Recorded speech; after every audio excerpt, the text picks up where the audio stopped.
Salut tout le monde, je vous invite au Qatar pour la Coupe du Monde.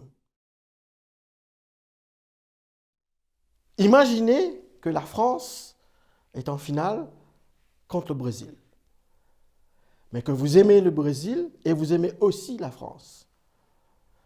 Un vrai supporter, il ne peut pas aimer France et Brésil à la fois. Ce supporter, il va aimer que le Brésil et la France, ou soit la France.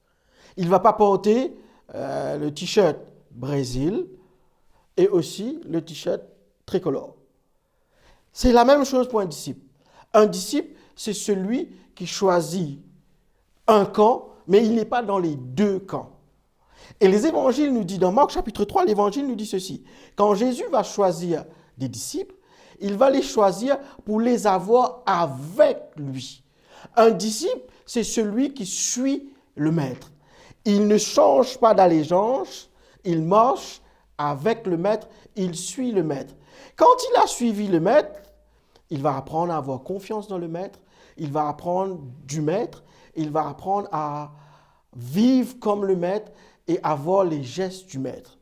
Après avoir connu qui est le maître, avoir eu confiance en le maître, ce disciple, il va partir, il va être envoyé, il va reproduire les faits, les gestes du maître.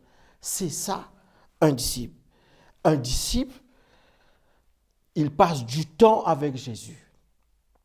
Un disciple, il apprend comment Jésus a agi avec compassion et il va reproduire cette compassion envers les autres. Un disciple, c'est celui qui se cultive en écoutant la Bible, en lisant la Bible, en étudiant la Bible, en communiquant avec le Dieu de la Bible. Et ce faisant, il va développer cette confiance en Jésus. À l'instar des 12 disciples, nous aussi, nous sommes appelés à reproduire ce que Jésus a fait avec ses disciples lorsqu'il était ici, sur terre. Donc, durant cette semaine, dans cette partie de dimanche, nous allons apprendre qu'est-ce qu'un disciple et nous allons apprendre qu'est-ce que je dois faire pour rester disciple. Prions. Père éternel, nous voulons te dire merci de ce que tu nous choisis pour être avec toi. Tu veux que nous imitons le Christ, mais aussi tu veux que nous partageons ce que nous avons appris aux autres.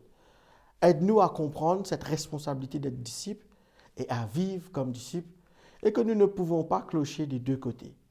Au nom de Jésus, je te prie, Père. Amen.